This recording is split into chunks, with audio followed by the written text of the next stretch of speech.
Hello दोस्तों, नमस्कार। कैसे हैं आप लोग? उम्मीद है कि बहुत ही अच्छे होंगे। दोस्तों हम लोग आज प्रश्न देखने वाले हैं।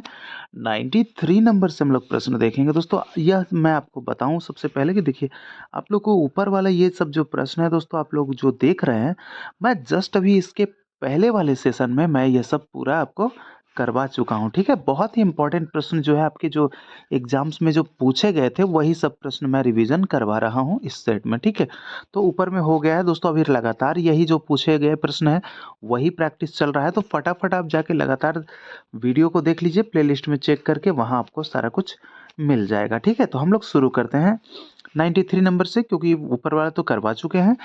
अब 93 में क्या कह रहा है कि नर्तन निर्णय ग्रंथ के लेखक कौन है। तो नर्तन निर्णय ग्रंथ के लेखक की अगर बात हो तो नाम क्या आना चाहिए? नाम आना चाहिए कि नर्तन निर्णय पुस्तक के लेखक पुंडरीक विट्ठल जी। ठीक है, पुंडरीक विट्ठल जी का नाम आना चाहिए नर्तन निर्णय के लेखक। चलिए अब बढ़ लेते हैं आगे। क्या है अगला प्रश्न? है कि मनसोल्लास की रचना किसमें हुई। देखिए, मनसोल्लास की रचना किसमें हुई, किसने की, कब की, तो ये सब सारे जो है आपके प्रश्न बनते हैं ना। कैसे तो बनते हैं कि नहीं। अगर आपसे पूछे मनसोल्लास की रचना कब हुई, तो आपको बताना है 12वीं सदी में। ठीक है, 12वीं सदी। और अगर पूछा जाए कि आपसे किसने किया, तो ये करने वाले थे चालुक्य। चालुक्य।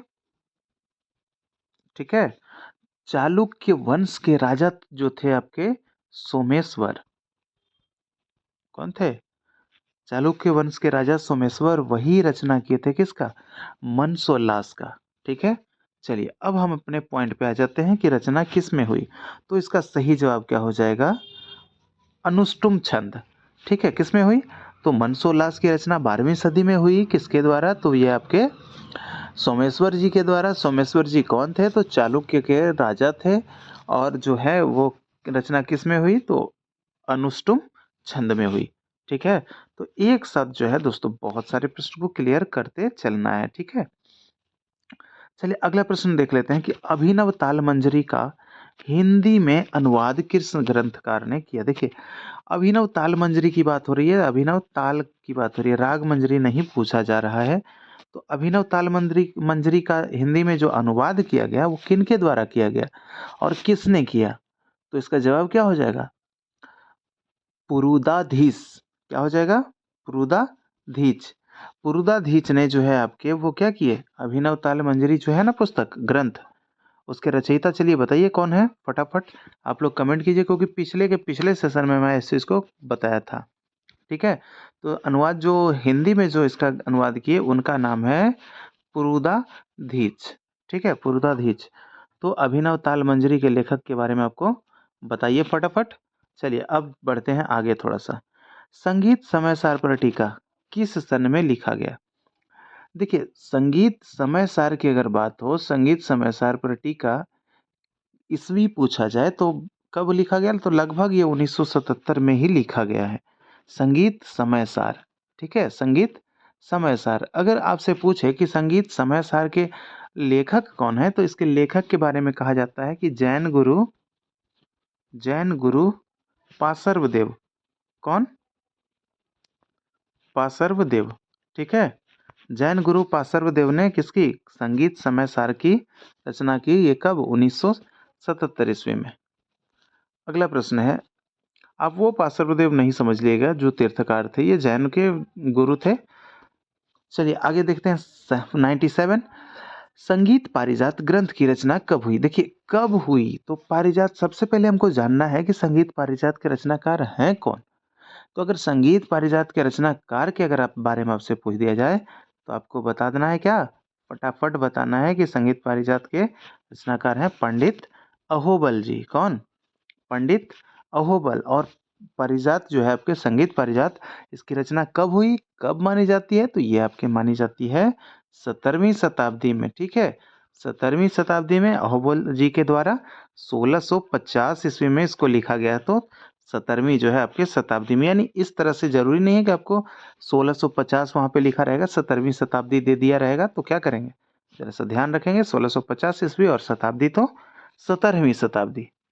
ठीक है, अगला प्रश्न है, मनसोल्लास ग्रंथ किस शताब्दी में लिखा गया? देखिए, अब मनसोल्लास के बारे में बात हो रही, तो शताब्दी वर्ष जो पूछा जा रहा है, तो ये आपके 12वीं शताब्दी में लिखा गया ग्रंथ है। और गीत गोविंद भी जो है आपके, वो गीत गोविंद किसकी? आपके गीत गोविंद की बात हो रही है, गीत गोविंद। ठीक है, गीत गोविंद के भी रचनाकार आपके कौन है? वो गीत गोविंद जो है, ये भी क्या है, रचनाकार बोल रहे हैं, ये भी जो है आपके 12वीं शताब्दी में लिखा गया पुस्तक है। और गीत गोविंद के रचनाकार कौन है आपके? ये हैं जयदेव। ठीक है, जयदेव। तो क्लियर, आगे बढ़ते हैं दोस्तों। देखिए, मज़ा आ रहा होगा तो बिल्कुल आप लोग ईमानदारी से जो है चैनल को सब्सक्राइब कर दीजिए और नोटिफिकेशन को जो है ऑल पे सेट कर लीजिए। और दोस्तों शेयर कीजिए क्लास उनके बीच भी जिनके पास क्लास नहीं पहुंच रही है दोस्तों, क्योंकि शेयर करेंगे तो बेहतर जो होगा वो कर पाएंगे, और स्टूडेंट जो होंगे जिनके पास नहीं पहुंच रहा है तो वो भी बेहतर कहीं ना कहीं कर पाएंगे अगर आप उनको शेयर कर दें। तो फटाफट शेयर कीजिए और उनके पास भी सेशन को पहुंचाइए आप लोग। ठीक है, देखिए अब क्या कह रहा है कि संगीत दर्पण ग्रंथ में कितने अध्यायों का विभक्त है? तो संगीत दर्पण की अगर बात हो रही है कि संगीत दर्पण, तो संगीत दर्पण के सबसे पहले लेखक के बारे में देखिए, जो भी आपको नाम आए तो उसके लेखक के बारे में नाम याद आ जाना चाहिए फटाफट। तो संगीत दर्पण, तो द फॉर दर्पण, द फॉर दामोदर। ठीक है, दामोदर। आपके आगे में लगा लीजिए पंडित, पंडित दामोदर। तो संगीत दर्पण के लेखक पंडित दामोदर। ठीक है, अब यहाँ प्रश्न है कि कितने अध्यायों में विभक्त है? तो इसका जो सही जवाब जो हो जाएगा 99 नंबर का, आपके जवाब हो जाएंगे कितने? आपके जवाब हो जाएंगे 2। कौन कौन से? एक आपका हो जाता है स्वराध्याय, स्वराध्याय, और एक आपका हो जाता है रागाध्याय। ठीक है, एक आपका हो जाता है स्वराध्याय और दूसरा हो जाता है रागाध्याय। तो संगीत दर्पण जो है आपके कितने अध्यायों में विभक्त है? तो 2 अध्यायों में विभक्त है।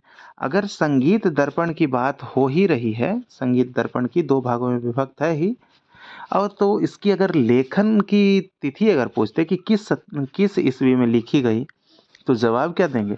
जवाब हो जाएगा कि 1625 ईस्वी में लिखा गया था। किनके द्वारा? 1625 ईस्वी में लिखा गया था आपके पंडित दामोदर जी के द्वारा। ठीक है, क्लियर हो गया। चलिए अब आगे बढ़ते हैं कि संगीत पारिजात ग्रंथ में कितने श्लोक बताए गए हैं? कितने श्लोक बताए गए हैं? ठीक है, तो ये बिल्कुल गलत है, इसमें जो है आपका एक भी ऑप्शन में नहीं है। देखिए, संगीत पारिजात की बात हो रहा है, संगीत पारिजात की अगर हम बात कर ले तो अहोबल जी ने संगीत पारिजात में क्या पूछ रहा है, कितने श्लोक बताएं? अगर श्लोक की संख्या जो है आपके 708 श्लोक बताए हैं। ठीक है, कितने? 708 श्लोक बताए हैं, जो कि आपके एक भी ऑप्शन में नहीं है। ठीक है, कितने श्लोक बताए हैं? 708, ये याद रखना है, ऑप्शन को नहीं देखना है। ठीक है, पंडित संगीत पारिजात में पंडित जो हैं आपके कौन? संगीत पारिजात के अहोबल जी, वो 708 श्लोक बताए हैं। अगला प्रश्न है कि राग विबोध, राग तत्व विबोध, भैया तत्व लगा दिया है, राग तत्व विबोध कितने अध्याय में होते हैं? कितने अध्याय होते हैं? देखिए, राग तत्व विबोध का अध्याय पूछा जा रहा है कि कितने अध्याय, तो अध्याय के बारे में पूछे तो 8 अध्याय। ठीक है, राग तत्व विबोध के अगर लेखक के बारे में बात करें तो इसके लेखक जो हो जाएंगे श्रीनिवास जी। कौन? श्रीनिवास। और राग विबोध की बात करें तो कौन हो जाएंगे? सोमनाथ। क्लियर, आगे देखते हैं। वेंकटमुखी का पूरा नाम क्या है? देखिए, वेंकटमुखी का पूरा नाम वेंकटेश्वर दीक्षित, वेंकटेश्वर दीक्षित है। वेंकटमुखी का पूरा नाम क्या है? वेंकटेश्वर दीक्षित। ठीक है, चलिए, इसमें तो कोई एक्स्ट्रा सर्च करने वाली बात है नहीं वेंकटमुखी जी के बारे में। ठीक है, वेंकटमुखी जी जो हैं आपके, ये आपके अगर कहें तो चतुर्दंडी प्रकाशिका का जिक्र कर दीजिए। चतुर्दंडी प्रकाशिका के लेखक वेंकटमुखी ही हैं। ठीक है, चलिए आगे देखते हैं। 103 नंबर का प्रश्न है कि हृदय कौतूहल तथा हृदय प्रकाश ग्रंथ के लेखक कौन है? देखिए, हृदय फॉर हृदय, तो हृदय। ठीक है, हृदय, जो भैया आपके हृदय से जो आपका सम्मान कर रहा हो तो आप भी उसका क्या करेंगे?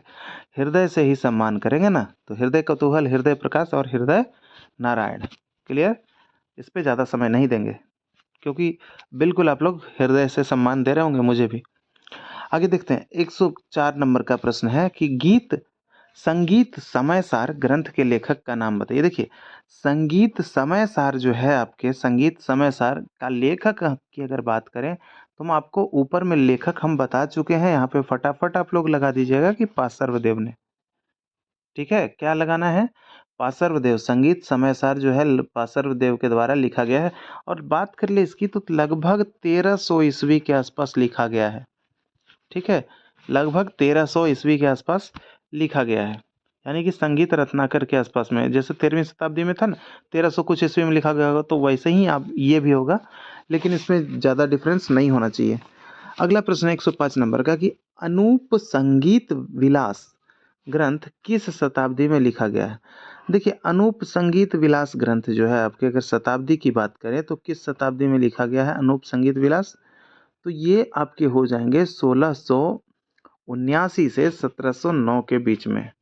1679 से 1709 के बीच में इसका कहा जाता है कि स्टार्ट हुआ था और पूरा हुआ 1709। ठीक है, 1679 से 1709। अगला प्रश्न है कि हृदय नारायण देव का पूरा नाम क्या है? देखिए, हृदय नारायण देव का जो पूरा नाम जो है वो क्या है? हृदय नारायण देव का पूरा नाम हो जाएगा आपका हृदय नारायण देव साहा। क्या हो जाएगा? हृदय नारायण देव साहा। इनका पूरा नाम है साहा, याद रखना है, हृदय नारायण देव साहा। अगला प्रश्न है 107 नंबर का कि संगीत समाचार पुस्तक किस शताब्दी में रचित हुई? तो देखिए, जैसा कि आपको बताए हम कि किस शताब्दी, तो लगभग 13वीं शताब्दी की यह पुस्तक मानी जाती है, संगीत समाचार। इसके लेखक पार्श्वदेव। आगे है, संगीत समय सार ग्रंथ में कितने अध्याय हैं? देखिए, अब अध्याय की बात आ गई तो समय सार जो है आपके, तो उसमें कितने अध्याय माने गए हैं? 10 अध्याय माने गए हैं। कितने? 10। लेकिन कहीं कहीं पे बात करें तो 9 अध्याय भी लिखा हुआ आपको मिल जाएगा। ठीक है, 9 अध्याय भी आपको मिल जाएगा लिखा हुआ, लेकिन 10 ही अध्याय ही है इसमें संगीत समय सार ग्रंथ में। 10 अध्याय जो है वही सही है। ठीक है, लेकिन अगर आपके ऑप्शन में 10 ना रहे और आपके ऑप्शन में 9 दिया रहे तो 9 पे ही टिक कर देंगे। ठीक है, इसमें थोड़ा सा बहुत जगह जो है कुछ कुछ लिखा हुआ है। अगला प्रश्न है कि मनसोल्लास के रचयिता कौन है? देखिए, मनसोल्लास के रचयिता जो है आपके कौन है? तो मनसोल्लास के रचयिता के बारे में जैसा कि मैंने आपको बताया ही है कि मनसोल्लास के रचयिता कौन है, किनको कहा जाता है। तो मनसोल्लास के रचयिता जो है आपके चालुक्य के राजा सोमेश्वर। ठीक है, सोमेश्वर मनसोल्लास के रचयिता। आपके लगभग ये क्या 12वीं शताब्दी में मनसोल्लास की रचना की गई थी। ठीक है, चलिए अगला प्रश्न है, मनसोल्लास को अन्य किस नाम से जाना जाता है? देखिए, अन्य नाम से अगर बात करें कि मनसोल्लास को अन्य किस नाम से, तो उसको नाम, उसका क्या नाम है? उसका नाम है अभिलिसर्तार्थ चिंतामणि। अभिलिसर्तार्थ चिंतामणि। ठीक है, याद रखना है, चिंतामणि। मनसोल्लास तो मन से होता है तो भाई चिंता तो होगा ही, इसलिए आपको याद रखना है इस चीज को।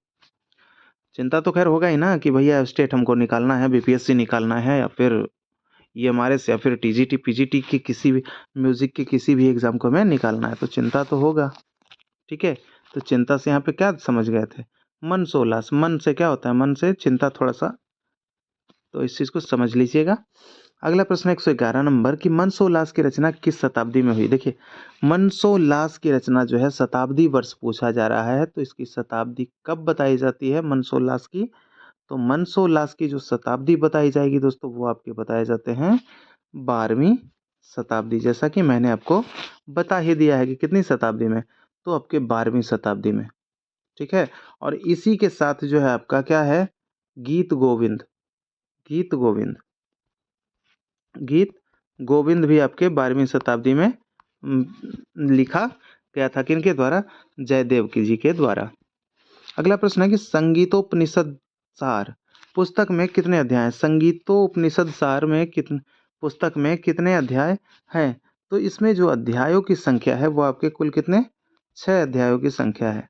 संगीतोपनिषद सार में 6 अध्याय। ठीक है, अगला प्रश्न है कि रस कौमुदी ग्रंथ के लेखक कौन है? देखिए, रस कौमुदी ग्रंथ के लेखक कौन है?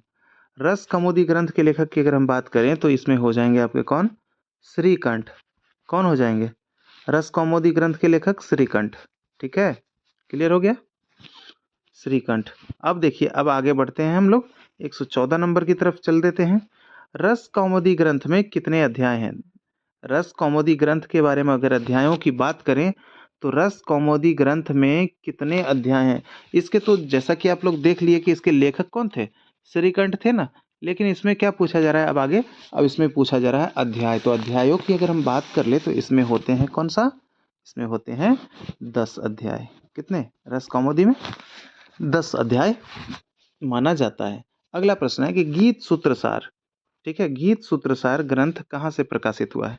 तो गीत सूत्रसार की बात कर ले तो ये आपके कोलकाता से प्रकाशित किया गया था। ठीक है। अगला प्रश्न है राग कल्पद्रुम किस संस्था से प्रकाशित हुआ? तो राग कल्पद्रुम जो है आपके किस संस्था के द्वारा? तो ये था आपका कौन सा संस्था? वंगीय साहित्य परिषद कोलकाता। वंगीय साहित्य परिषद कोलकाता के द्वारा जो है आपका प्रकाशित किया गया था। ठीक है, वंगीय साहित्य साहित्य परिषद कोलकाता।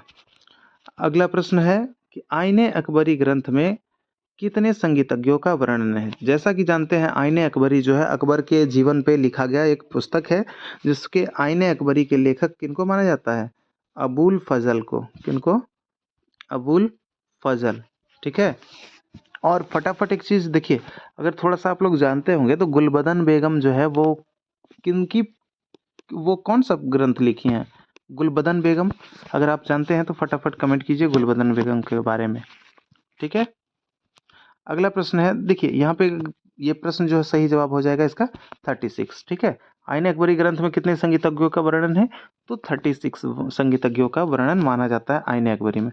अगला प्रश्न है कि सहसरस का संपादन किसने किया? देखिए सहसरस के संपादन की अगर बात करें तो आचार्य बृहस्पति, ये आपके सहसरस के संपादन किए थे। कौन?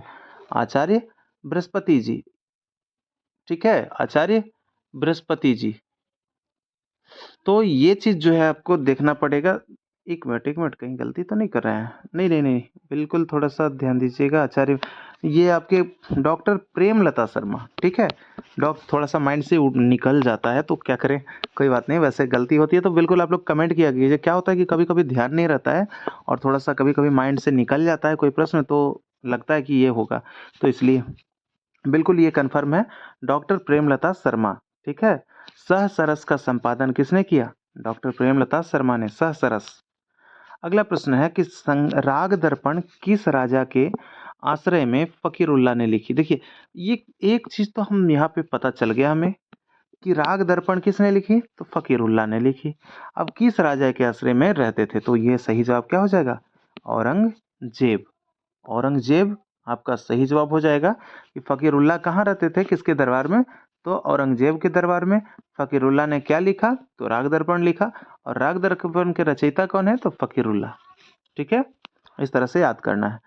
अगला प्रश्न है कि मारी फुग्नमात कितने खंडों में प्रकाशित है?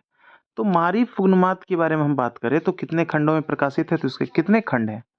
चलिए दोस्तों, मैं बार बार आपको बताता हूँ लेकिन आज फिर ये जब जो बता देता हूँ उसके आगे होकर मैं प्रश्न करता हूँ। तो यह प्रश्न आज मेरा रहा कि मारी फुग्नमात के लेखक कौन है? ठीक है, क्लियर? तो आप लोग फटाफट कमेंट कीजिए कि मारी फुग्नमात के लेखक कौन है। अब हम यहाँ पे प्रश्न बताते हैं कि कितने खंडों में प्रकाशित है। तो खंड की अगर बात कर ले कि कितने खंडों में, तो इसके जो जवाब हो जाएंगे, इसके 3 खंडों में प्रकाशित है मारी फुग्नमात। ठीक है। अगला प्रश्न है कि मारी फुग्नमात को किस भाषा में लिखा गया है? अगर भाषा की बात करें तो ये तो उर्दू में लिखा गया है, जैसा कि बोलचाल से ही पता चल रहा है मारी फुग्नमात, तो ये आपके उर्दू भाषा में लिखा गया है। ठीक है। अगले प्रश्न की तरफ चलते हैं। अगला प्रश्न क्या है? माई म्यूजिक माई लाइफ, जैसा कि जानते हैं इसको कि पंडित रविशंकर जी जो है, जो क्या थे? पंडित रविशंकर सितार वादक थे। सितार वादक थे ना पंडित रविशंकर। इनके गुरु का नाम क्या था? इनके गुरु का जो नाम था वो अलाउद्दीन खां था। अलाउद्दीन कहाँ से संबंध रखते थे? तो मैहर घराने से संबंध रखते थे। और इनका भी घराना जो है आपके मैहर घराना ही है, पंडित रविशंकर जी का। ठीक है। तो एक प्रश्न से इतने सारे प्रश्न जो है सॉल्व करते चलिए, फटाफट मजा आएगा, बिल्कुल आएगा। देखिए अगला प्रश्न है कि universal history of music, universal history of music, यह प्रश्न तो देखिए यहाँ पे फिर आ गया है, तो इसका सही जवाब क्या हो जाएगा? इसका सही जवाब हो जाएगा सर सौरेंद्र मोहन टैगोर, SM टैगोर। सौरेंद्र मोहन टैगोर जिसको कि कहा जाता है। 123 का सही जवाब SM. Tagore. Universal history of music, SM. Tagore. ठीक है, थोड़ा सा छोटा हो जाते हैं ताकि जल्दी से हम वहां पे पहुंच पाए। चलिए अब अगले प्रश्न की तरफ हम लोग देखते हैं। अगला प्रश्न क्या कह रहा है कि नाट्य शास्त्र के 28वें अध्याय पर, ठीक है, 28वें अध्याय पर हिंदी में टीका, टीका किया किसमें, हिंदी में टीका किसने लिखा।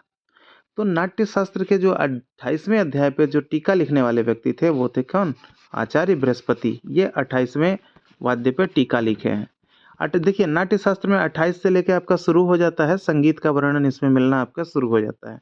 और सुशीर वाद्य वाला याद रखिएगा कि 30वें अध्याय में जो है, नाट्य शास्त्र के 30वें अध्याय में किसका वर्णन है, सुशीर वाद्य का वर्णन है। यह प्रश्न आपसे पूछा जाएगा दोस्तों, यहाँ पे कहीं पे भी आप इसको नोट करके लिख लीजिए। 30वें अध्याय में क्या है, सुशीर वाद्यों का वर्णन है किसमें, नाट्य शास्त्र में। तो किसने लिखा, आचार्य बृहस्पति ने। क्या, तो हिंदी में टीका 28वें अध्याय पर। चलिए अब अगला प्रश्न है, संगीत बोध के लेखक कौन है। देखिए संगीत बोध, अगर बोध की अगर हम बात करें संगीत बोध की, तो यहाँ पे कौन लिखे, परांजपे। कौन लिखे, परांजपे। ठीक है, परांजपे। इनका देखिए अगर पूरे नाम की अगर पूछे कभी कि इनका पूरा नाम क्या है, तो देखिए इनका पूरा नाम जो है आपके परांजपे का पूरा नाम सर चंद्र श्रीधर, सर चंद्र श्रीधर पारांजपे, ये इनका पूरा नाम है। सर चंद्र श्रीधर पारांजपे, ये इनका पूरा नाम है। और ये किसके क्या है, ये संगीत बोध के लेखक हैं। ठीक है, संगीत बोध के लेखक आपको याद रखना है पारांजपे, लेकिन पूरा नाम पूछे तो सर चंद्र श्रीधर पारांजपे। अगर हो सकता है सर चंद्र श्रीधर दे दे, पारांजपे न दे, तब क्या होगा, तो इसलिए पूरा नाम को आप लोग याद कर लीजिए। ठीक है, चलिए अगला प्रश्न है, क्या है कि जीवन कवन सुमन के रचयिता कौन है। जीवन कवन सुमन के रचयिता कौन है, तो ये आपके हैं ओमकारनाथ ठाकुर। जीवन कवन सुमन के रचयिता ओमकारनाथ ठाकुर जी को माना जाता है। अगला प्रश्न, the Indian song of song, the Indian song of song का अनुवाद किया गया, के नाम से अनुवाद किया गया, सॉन्ग के नाम से किस ग्रंथ का। देखिए ग्रंथ पूछा जा रहा है, थोड़ा सा आप लोग ध्यान दीजिएगा, यहाँ पे प्रश्न आप लोग भी पढ़िए क्या लिखा हुआ है कि the Indian song of song के नाम से किस ग्रंथ का अनुवाद किया गया, यानी कि कोई ग्रंथ था उसको अनुवाद करके उसका नाम क्या दिया गया, the Indian song of song. समझे इस चीज को, क्लियर। तो वो कौन सा ग्रंथ था वही बताना है। तो उसका सही जवाब क्या हो जाएगा, कौन सा ग्रंथ था, वो था आपका गीत गोविंद, जिसकी रचना 12वीं सदी में किसने की थी, जयदेव ने की थी, जयदेव। ठीक है, चलिए अब आगे बढ़ते हैं। यूनिवर्सल हिस्ट्री ऑफ म्यूजिक किस प्रकार के संगीत की चर्चा है। देखिए यूनिवर्सल हिस्ट्री ऑफ म्यूजिक में किस प्रकार के संगीत की चर्चा है, तो देखिए यूनिवर्सल यानी पूरे यूनिवर्स की बात हो रही है, तो विभिन्न देशों का संगीत इसमें शामिल किया गया होगा। तो सही जवाब क्या है, विभिन्न देशों के संगीत की है उसमें चर्चा, किसमें, यूनिवर्सल हिस्ट्री ऑफ म्यूजिक में। अगला प्रश्न है, प्राचीन ग्रंथों के अनुसार संगीत के कितने मुख्य मत हैं। देखिए मत की अगर बात करें, देखिए राग रागनी जो आपके राग रागनी वर्गीकरण जो आपका था, राग रागनी वर्गीकरण, उसमें जो थे आपके कितने मत माने गए थे, तो प्राचीन ग्रंथों के अनुसार मत की अगर बात करें तो उसमें 4 मत माने गए थे, 4 मत। अगर आपसे पूछे कि कौन कौन से मत, तो देखिए आपका जो मत हो जाएगा शिव मत, शिव या सोमेश्वर मत, ठीक है इसको बोलते हैं। देखिए आपका हो जाएगा फिर कृष्ण मत, कृष्ण या फिर इसको कल्लीनाथ भी बोलते हैं, कल्लीनाथ मत। कृष्ण के बाद आप ले लीजिए हनुमत, हनुमान मत, हनुमान मत। और उसके बाद फिर आप ले लीजिए इसको भरत मत। तो देखिए इसमें जो मत के अनुसार अगर बताएं तो 4 मत हो गए। 4 मत में जिसमें कि शिव मत और कृष्ण मत में क्या हुआ, शिव और कृष्ण में आपके 6 राग और 36 रागनियां हैं, और हनुमान मत और भरत मत में 6 राग और 30 रागनियां हैं। ठीक है, तो यह चीज भी आपको याद रखना है। तो सही जवाब 4 क्या हो गया, प्राचीन ग्रंथों के अनुसार संगीत के कितने मुख्य मत हैं, तो 4 मुख्य मत हैं। ठीक है, पंडित भातखंडे जी ने अपना पहला संगीत सम्मेलन कहाँ आयोजित किया था? देखिए, पंडित भातखंडे जी ने अपना पहला जो है संगीत सम्मेलन वो कहाँ आयोजित किया था? तो सही जवाब क्या हो जाएगा? ये बड़ौदा में किया गया था, बड़ौदा नरेश की सहायता से आयोजित किया गया था। ठीक है, बड़ौदा में पंडित भातखंडे जी ने अपना पहला संगीत सम्मेलन बड़ौदा में आयोजित किया था। अगला प्रश्न क्या कह रहा है कि आईने अकबरी के अनुसार अकबर के दरबार में, देखिए आईने अकबरी जैसा कि बता दिया आपको कि इसके रचनाकार कौन थे? आईने अकबरी अबुल फजल, फजल, ठीक है, अबुल फजल। तो ये आपके क्या थे? अकबर के जो जीवनी लिखे थे आईने अकबरी, उसमें कितने संगीतज्ञों का चर्चा किए थे आईने अकबरी में? तो वो 36। ठीक है, चलिए अब लास्ट प्रश्न हमारा क्या है, इस सेट का लास्ट प्रश्न हो गया दोस्तों कि गीत गोविंद की रचना किस शताब्दी में की गई? तो गीत गोविंद की रचना जो है रचनाकार जयदेव हैं, बार बार क्लियर हो गया होगा अब तक। तो ये 12वीं शताब्दी में इसकी रचना की गई। ठीक है, तो चलिए दोस्तों, उम्मीद करते हैं आज का प्रश्न आपको है दोस्तों बहुत मजा आया होगा। और इस सेट का जितना भी प्रश्न है आपको आपको टोटल का टोटल प्रश्न आप लोग देख लीजिए कि जहां से हम करवाए हैं सारा का सारा पूछा प्रश्न है और आपका इम्पोर्टेंट प्रश्न है, इसलिए आप टोटल प्रश्न को देख लीजिए। ठीक है, प्लेलिस्ट में जाकर चेक कीजिए और सारा जो है आप लोग सीरियल वाइज जो है एक एक दिन में एक वीडियो 2 वीडियो जितना भी आप याद कर सके याद कर लीजिए, क्योंकि आपके एग्जाम के दृष्टिकोण से सारा जो है बहुत ही महत्वपूर्ण प्रश्न है।